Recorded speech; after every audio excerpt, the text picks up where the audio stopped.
하율과 야긴. 야긴은 알겠는데 하율은 무엇인가 하는 생각이 들겠죠. 말씀을 듣다 보면 무슨 뜻인지 아실 것입니다.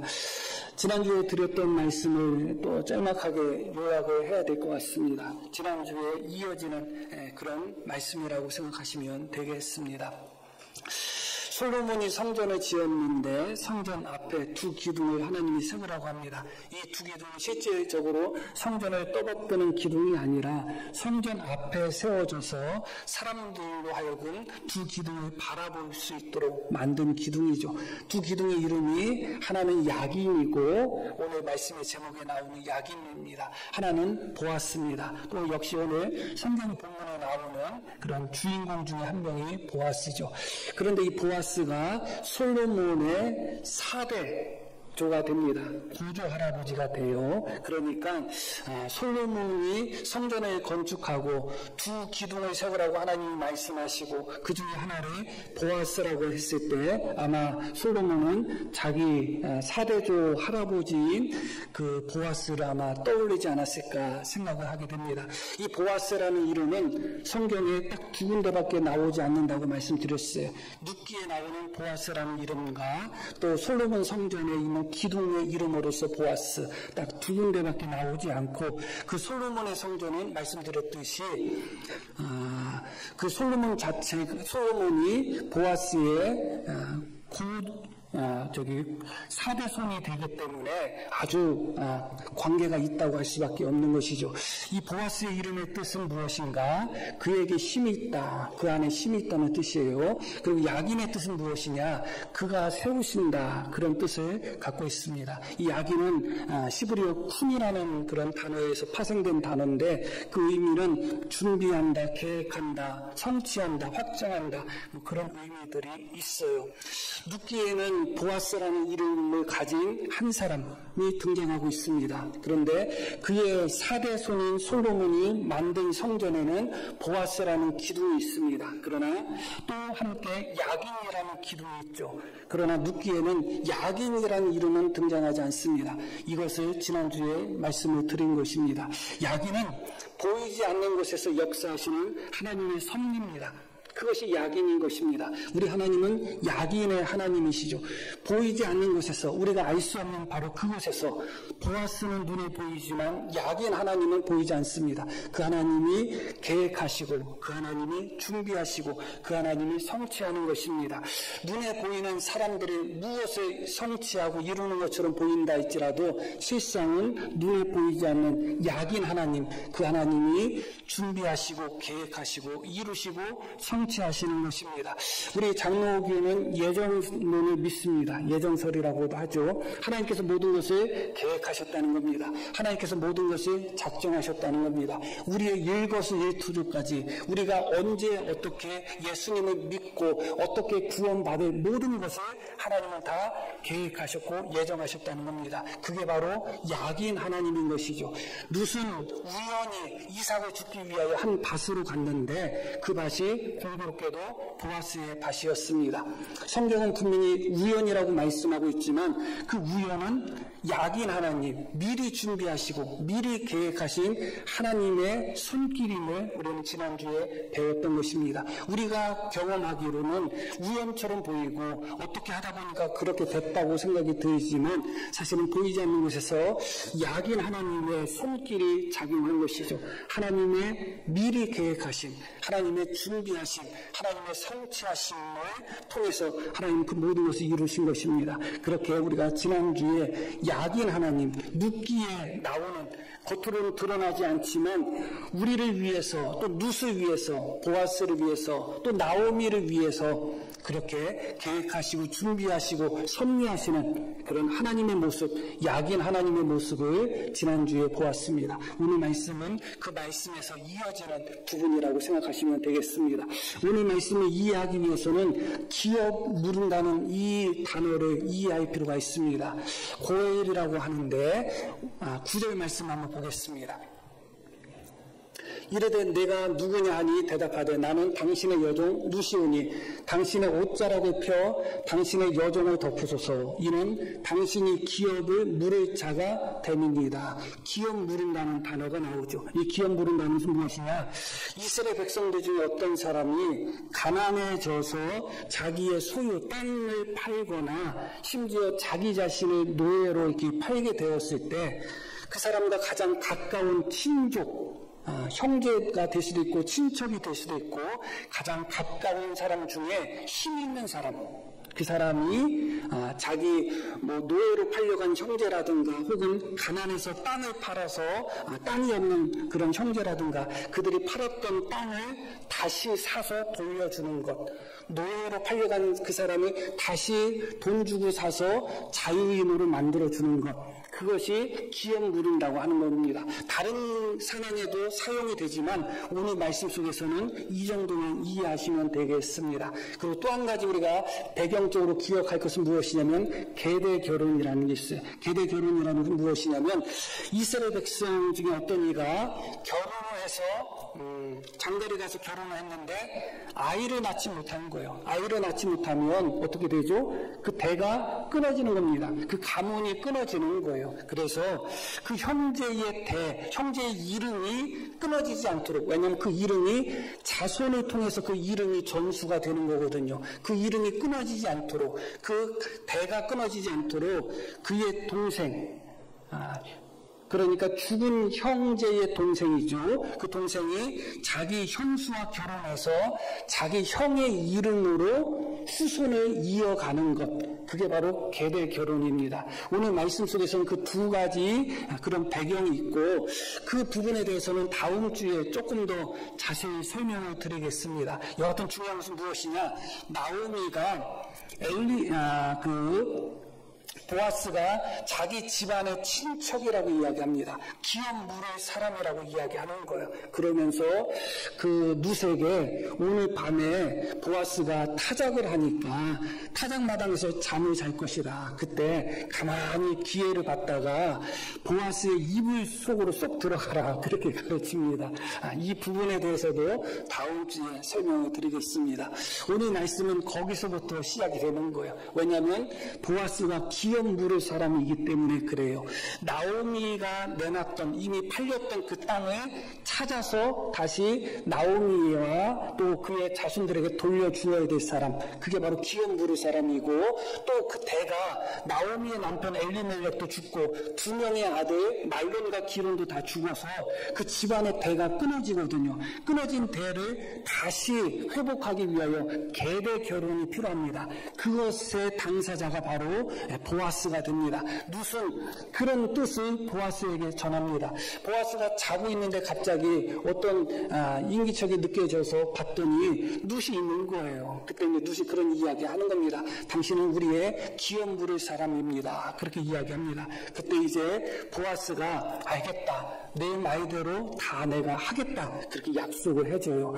말대로 다 할 것이고, 그런데 한 가지 문제가 있다는 겁니다. 무엇이냐면 더 가까운 친척이 있다는 거예요. 보아스보다. 이 기업 물은다는 것은 우선권이 있어요. 가까운 형제, 친척부터 시작이 되는 거예요. 그래서 보아스가 하고 싶어도 할 수 없는 입장이에요. 그래서 더 가까운 친척이 있으니까 그 사람이 만약에 이 책임을 감당한다면 좋겠지만 만약에 그 사람이 기업 물으는 책임을 감당하지 않는다면 내가 그것을 할 테니까 염려하지 말라, 걱정하지 말라. 그리고 이 밤에 여기서 잠깐 자다가 이제 날이 밝기 전에 사람들이 보면 안 되니까 오해할 수 있으니까 그때 가라. 그렇게 이야기를 합니다. 그 장면에서 재미나는 말씀이 하나가 나오는데 11절 말씀을 보겠습니다. 그리고 이제 내 딸아, 이 보아스가 룻을 딸이라고 부르는데 두려워하지 말라. 내가 내 말대로 내게 다 행하리라. 기업 물을 자의 책임을 다 행하겠다는 겁니다. 많은 손해, 물질적인 손해가 찾아오거든요. 그런데도 보아스는 다 하겠다고 합니다. 그러면서 뭐라고 이야기하느냐? 내가 현숙한 여자인 줄을 나의 성읍 백성이 다 안다, 그렇게 이야기해요. 현숙하다는 이 단어는 잠언에도 나오는 단어예요. 현숙한 여자, 현숙한 아내 하면서 잠언에 대해서 그 이상적인 그런 아내상, 이상적인 여인상이 나오는데 바로 이 단어가 바로 그 단어입니다. 그런데 이 현숙하다는 단어가 바로 하일이라는 단어예요. 하일이라는 단어예요. 그 뜻이 무엇이냐? 현숙하다, 정숙하다 하면 어떤 느낌이 들어요? 그런 느낌이에요. 우리 성도님들이 생각했던 그런 느낌. 그런데 하일이라는 단어는 사실은 그런 의미의 단어가 아니에요. 힘, 능력, 권세, 권력, 그런 의미가 바로 하일이에요. 그래서 히브리어는 항상 성을 맞추거든요. 여성에 해당되면 여성에 해당되는 단어가 있고 남성이면 남성에 해당되는 단어가 있는데 이 하일은 오직 남성형밖에 없어요. 왜냐하면 힘, 권력, 능력 이것을 생각할 때 여자로서는 생각하기 어려운 개념이거든요. 그래서 남성형밖에 없는데 놀랍게도 이 누색에 하일이라는 단어가 사용이 되고 있습니다. 이 단어의 뜻이 무엇이라고요? 힘, 능력, 권력, 권세 뭐 그런 힘과 관련된 그런 의미가 있는 단어예요. 그래서 직역한다면 내가 능력 있는 여자인 줄 안다. 내가 힘 있는 여자인 줄 나를 안다. 그런 의미예요. 그런데 이 룻기에 이 하일이라는 단어가 또 한 군데 나오고 있습니다. 이 3장 12절 말고 어디에 나오는가? 2장 1절에 나와요. 2장 1절 한번 볼게요. 나오미의 남편 엘리멜렉의 친족으로서 유력한 자가 있으니 그의 이름은 보아스라. 유력하다. 이 느낌이 무슨 힘과 관련된 느낌이 들죠? 이 단어가 바로 하일이라는 단어예요. 재미있죠? 그러니까 보아스도 하일, 능력 있는 사람이에요. 힘 있는 사람이에요. 그리고 룻도 어떤 사람이에요? 하일, 능력 있고 힘 있는 사람이에요. 지난주에 배웠듯이 보아스도 헤세드의 사람이에요. 그리고 룻도 헤세드의 사람이에요. 이 헤세드라는 단어가 룻기에 사람에게는 딱 두 번 적용됐는데 하나는 룻에게 적용되었고 하나는 보아스에게 적용됐다고 했어요. 이 하일이라는 단어도 똑같이 룻에게 적용이 되고 보아스에게도 적용이 되는 겁니다. 이 두 사람은 똑같이 헤세드의 사람이고 똑같이 능력 있는 사람, 힘 있는 사람이라는 거예요. 이 힘이 있다는 것은 참 좋은 것입니다. 우리가 무엇을 할 때 힘이 없어서 내가 연약해서 내가 부족해서 하고 싶지만 하지 못하는 것들이 많아요. 물질적인 힘이든 인간이 갖고 있는 기본적인 힘이든 권력의 힘이든 어떤 힘이든 힘이 있으면 그것을 감당할 수 있지만 힘이 없어서 그것을 감당하지 못하는 그런 현실을 경험할 때가 있거든요. 그런데 이 보아스와 룻은 둘 다 힘 있는 사람들이다. 이 힘 있는 사람들이 지금 무엇을 하고자 계획하고 있냐면 기업 물음을 통해서 엘리멜렉의 가문이 끊어진 것을 다시 회복하려고 하는 겁니다. 엘리멜렉의 가문은 이미 끊어진 가문입니다. 엘리멜렉이 죽었고 두 명의 아들인 말론과 기론도 죽었기 때문에 이미 끊어진 가문이에요. 그런데 그 가문을 다시 세우기 위하여 이 두 사람이 하나가 된 것입니다. 유력한 자, 현숙한 자, 하일, 힘 있는 자들이 하나가 되었던 것이죠. 그 원동력은 결국은 헤세드인 것이죠. 사랑으로 말미암아 보아스는 기꺼이 자기의 재산에 손해가 된다 할지라도 이 의무를 감당하려고 하는 것이고 그 헤세드로 말미암아 이 룻은 젊은 남자와 결혼할 수도 있음에도 불구하고 젊은 남자가 아니라 늙은 남자와 결혼하는 그런 선택을 한 것입니다. 이제 나머지는 이제 문제될 것이 하나도 없습니다. 룻도 힘 있는 사람이고 보아스도 힘 있는 사람이고 두 명의 힘 있는 사람들이 이제 기업 물음을 통해서 엘리멜렉의 가문을 다시 소생시키는 거기 때문에 아무런 문제가 없습니다. 그런데 그 과정 속에서 오늘 읽으신 말씀 마지막 절 15절에 보면 이렇게 말씀이 나옵니다. 이제 룻이 새벽녘에 이제 돌아가려고 할 때 보아스가 룻에게 했던 행동입니다. 15절 말씀 보면 보아스가 이르되 내 겉옷을 가져다가 그것을 펴서 잡으라 하며 그것을 펴서 잡으니 보리를 6번 되어 룻에게 지어주고 성읍으로 들어가니라. 이렇게 말씀이 나옵니다.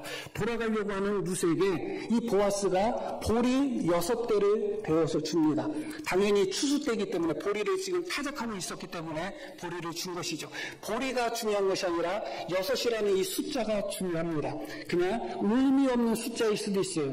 얼마든지 그냥 풍성하게 주고자 했던 보아스의 마음으로서 6이라는 숫자는 별 의미가 없을 수도 있습니다. 그런데 성경에 6이라는 숫자는 그래도 의미 있는 숫자로 사용이 됩니다. 6은 7에서 하나 부족한 숫자죠. 7은 완전수라고 하잖아요. 하나님의 수입니다. 그러나 6은 완전함에서 하나가 부족한 겁니다. 불완전한 거예요. 그래서 7은 하나님의 수라고 하고 있고 6은 인간의 수라고 하고 있는 거예요. 불완전한 숫자이기 때문에 그래요. 성취의 숫자, 완성의 숫자가 아니라 미완의 숫자고 불완전한 숫자가 바로 6입니다. 그럼 우리 같으면 이스라엘 백성들은 그런 숫자에 대한 의미를 다 알고 있기 때문에 기왕이면 루스에게 보리를 준다면 그거 한 번 더 주는 게 뭐 그렇게 아깝겠어요? 그거보다 더 많은 희생을 각오하고 있는데 나 같으면 7번 채워줄 것 같아요. 그런데 보아스가 6번 주었다는 데에 의미가 있습니다. 말씀드렸듯이 보아스는 능력 있는 사람이에요. 그리고 룻도 어떤 사람이에요? 능력 있는 사람이에요. 그러나 인간이 아무리 능력 있다 할지라도 인간은 언제나 7이 될 수가 없어요. 인간은 언제나 최선이 6에서 끝날 수밖에 없습니다. 인간이 자기 노력과 자기 계획과 자기 힘으로 7을 만들고자 하는 것, 완성시키고자 하는 것, 그것은 바벨탑의 반역과 같습니다. 인간에게 주어진 영역이 아니에요.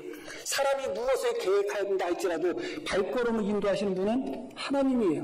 6을 7로 만드시는 분은 하나님이시지 인간의 능력과 인간의 권세와 인간의 노력으로 6을 7로 만들 수는 없습니다. 시편 127편 1절에도 여호와께서 집을 세우지 아니하시면 세우는 자의 수고가 헛되다. 여호와께서 성을 지키지 않으면 파수꾼의 경성함이 허사르다. 일찍 자고 늦게 누워도 그렇게 수고의 떡을 먹어도 의미가 없다는 것입니다. 왜냐하면 인간은 언제나 인간의 최선은 6에서 끝날 수밖에 없는 거예요. 보아스는 능력 있는 사람이고 룻도 능력 있는 사람입니다. 내가 이것을 감당하겠다고 합니다. 그런데 한 가지 문제가 있어요. 어떤 문제예요? 보아스보다 더 권리가 있는 사람이 있습니다. 그 사람이 내가 할게. 뭐 젊은 여자하고 한번 결혼해보지 뭐.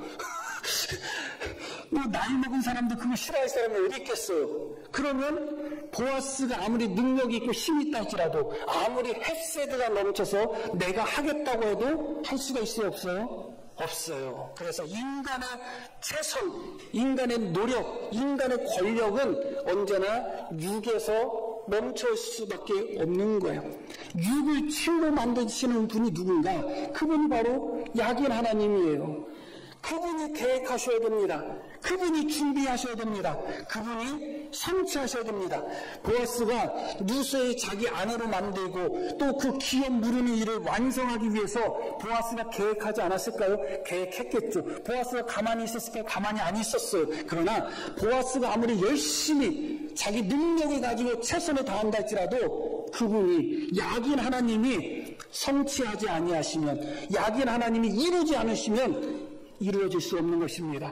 6을 7로 만드시는 분은 하나님밖에 없습니다. 그것을 오늘 이 말씀 속에서 우리는 분명히 보게 되는 것이죠. 그 말씀이 4장 보겠습니다. 4장 13절 이렇게 말씀이 나와요.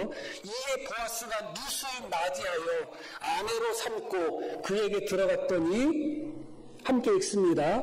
여호와께서 그에게 임신하게 하심으로 그가 아들을 낳았다. 여기서는 분명하게 하나님의 이름을 언급합니다. 자, 한번 생각해 보시기를 바랍니다. 만약에 어떻게 해서 보아스와 룻이 결혼했다고 생각해 보셔요. 그것으로 끝인가요? 그것으로 끝이 아닙니다. 결혼했는데 자식이 안 생기네? 자식이 안 생기면 어떻게 되는 거예요? 거기서 끝나는 겁니다. 이 결혼의 목적은 엘리멜렉의 가문의 끊어진 가문을 다시 이어가는 것입니다. 그러기 위해서는 반드시 보아스와 룻이 결혼해서 아들을 낳아야 돼요. 거기까지 가야 돼요. 그런데 뭐라고 말씀하고 있느냐?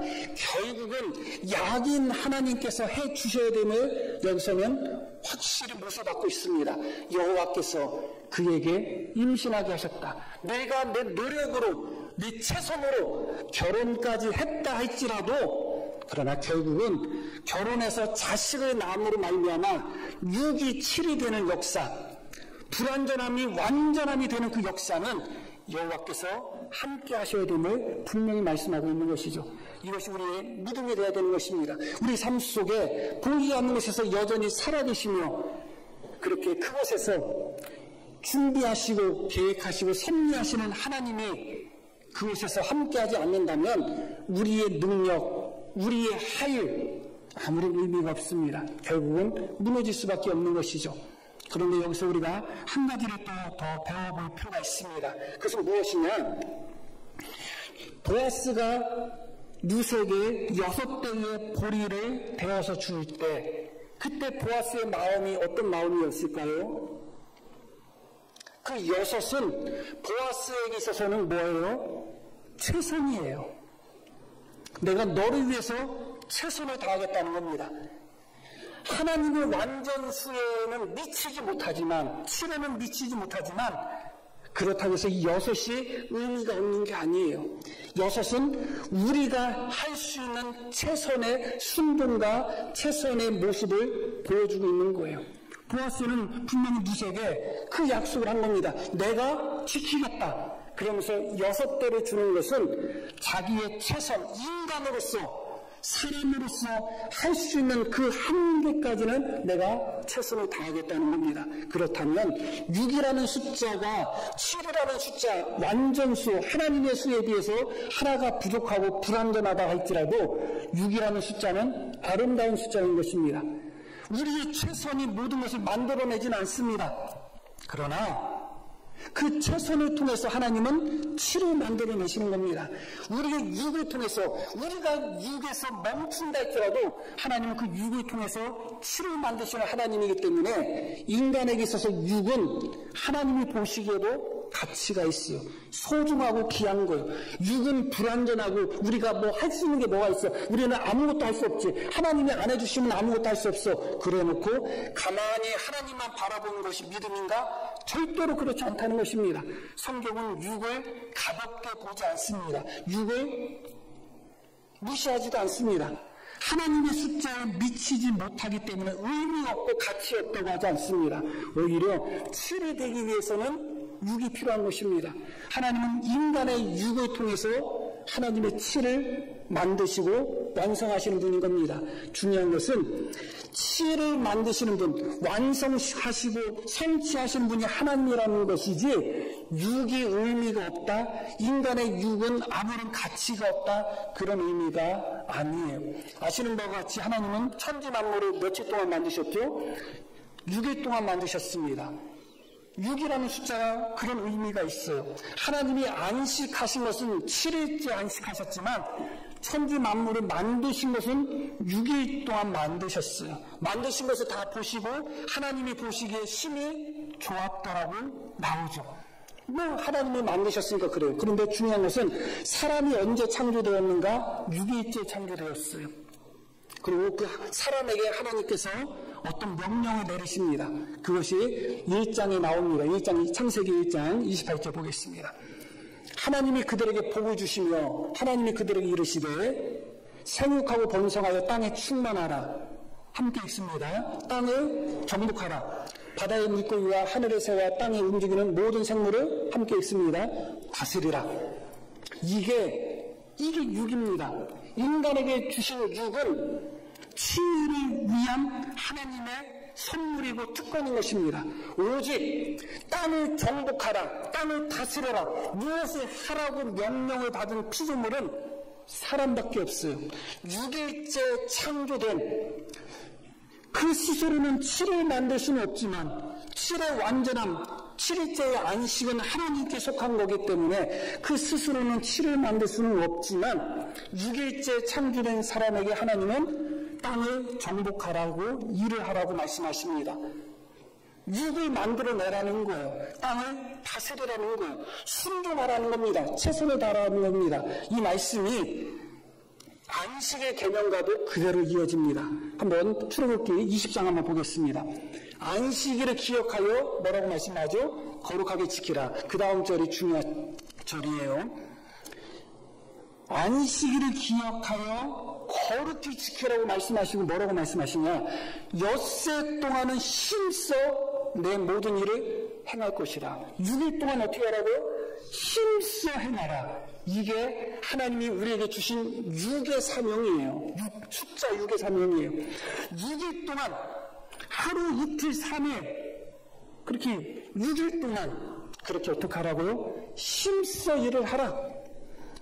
내가 힘써 일을 하고 힘써 충성하고 힘써 순종해서 너의 최선의 6을 만들어라. 그러면 어떻게 하겠다고요? 7일째 안식한다는 것입니다. 안식은 하나님이 주시는 것이고 7일은 하나님의 숫자입니다. 그리고 6은 인간에게 주어진 숫자예요. 6일 동안 6일 동안 일을 하라고 했지 5일도 아니고 4일도 아니고 3일도 아닙니다. 지금은 5일 동안 일을 하는데 그것도 많다고 해서 뭐 4일 하느니 뭐 4.5일 하느니 그런 시대에 살고 있잖아 우리나라가. 그게 과연 좋을까를 생각하게 됩니다. 하나님은 사람을 6일째 만드셨습니다. 그리고 6일 동안 일을 할 사명을 주셨습니다. 인간이 갖고 있는 사명은 6의 사명이에요. 6을 만들었을 때 하나님은 하나님의 능력으로 7을 만드시는 것입니다. 하나님이 1에서 7을 만드실 능력이 없나요? 당연히 있죠. 2에서 7을 만드실 능력이 없나요? 당연히 있죠. 그럼에도 불구하고 하나님이 우리에게 원하시는 것은 2도 아니고 3도 아니고 4도 아니에요. 6일째 창조된 인간에게 원하시는 것은 너의 6, 너의 최선, 숫자 6을 하나님은 우리에게 원하고 계시는 것입니다. 하나님은 그 숫자 6을 사용하고 계시는 것이죠. 두 가지 함정에 빠질 때가 참 많습니다. 저 자신도 그럴 때가 많고, 하나님의 능력, 약인 하나님을 믿는다는 명분 속에서 내가 2, 3에 멈출 때가 있어요. 나는 2까지밖에 안 하고 3까지밖에 안 하고 하나님이 7까지 채워주십시오. 마치 그게 믿음인 것처럼 생각할 때가 있어요. 절대로 그건 믿음이 아니죠. 하나님이 우리에게 요구하시는 것은 6입니다. 엿새 동안 힘써 일을 해라. 그리고 7일째 쉬어라. 그게 하나님이 우리에게 원하시는 거예요. 그런 의미에서 보아스는 보리를 5대, 4대, 3대를 되어줘서는 안 됩니다. 하나님이 하시겠지. 내가 2만 하면, 하나님이 하시겠지. 내가 3만 하면, 하나님이 하시겠지. 내가 5만 하면 그렇지 않습니다. 하나님은 우리의 5, 3, 2를 원하지 않습니다. 6을 원하는 거예요. 어떤 사람은 정반대인 사람도 있죠. 내가 아무리 6을 만든다 할지라도 힘쓰고 또 힘써봤자 6이 하나 더하면 또 6이고 또 하나 더하면 6. 그래서 6이에요, 결국은. 인간의 힘은 6을 3번 만들 수는 있지만, 666을 만들 수는 있지만, 인간의 능력으로다는 6을 7로 만들 수는 없어요. 그건 하나님의 영역이거든요. 그러나 어떤 사람들은 오히려 자기의 능력과 자기의 힘으로 마치 7을 만들 수 있는 것처럼 교만한 사람들이 있습니다. 언제나 우리의 하일, 우리의 능력은 하나님의 약인 앞에서 언제나 겸손해야 됩니다. 내가 아무리 힘이 있고 아무리 능력이 있다 할지라도 내가 7을 만들 수 있는 것은 아닙니다. 이 두 가지의 균형이 참 필요한데 어렵습니다. 솔로몬의 성전에 보면 두 기둥이 있잖아요. 야긴 기둥이 있고 보아스 기둥이 있습니다. 이 두 기둥이 조화를 이루어야 되는 것입니다. 나의 힘과 나의 노력으로 6을 만들지만 그러나 야긴 하나님께서 그것을 7로 만드셔야 되는 것이죠. 그렇기 때문에 보아스의 6이 필요한 것이고 야긴 하나님의 하나 더 하는 7이 필요한 것이죠. 그런 의미에서 성경은 6을 그렇게 무시하지 않습니다. 우리에게 요구하시는 하나님의 최선입니다. 예수님도 병자들을 고쳐주실 때 최소한 무엇을 요구하셨지 그냥 고쳐주지 않았습니다. 왜냐하면 우리의 숫자 6이 필요하기 때문에 그렇습니다. 오병이어의 기적 잘 아시죠? 요한복음에 보면 그 오병이어의 기적은 누구로부터 시작이 되었어요? 한 어린아이로부터 시작이 된 겁니다. 어린아이가 드린 떡이 몇 개예요? 떡 5덩어리, 물고기 2마리잖아요. 어린아이의 도시락입니다. 그것은 큰 양이 아니에요. 사탄이 예수님께 돌을 가지고 떡을 만들라는 시험을 했는데 그 이야기는 예수님이 돌을 가지고 떡을 만들 수 있는 능력이 있다는 거예요, 없다는 거예요? 있다는 거죠. 있으니까 그게 시험이에요. 주님이 떡 5덩어리가 꼭 필요했을까요? 생선 2마리가 꼭 필요했을까요? 주님은 없는 곳에서도 만드시는 분이에요. 돌을 떡으로 만드시는 능력 있는 분이에요. 그러나 그 주님이 뭐라고 말씀하셔요? 너희에게 몇 개가 있느냐? 떡 몇 개가 있느냐? 너희가 갖고 있는 것이 무엇이냐?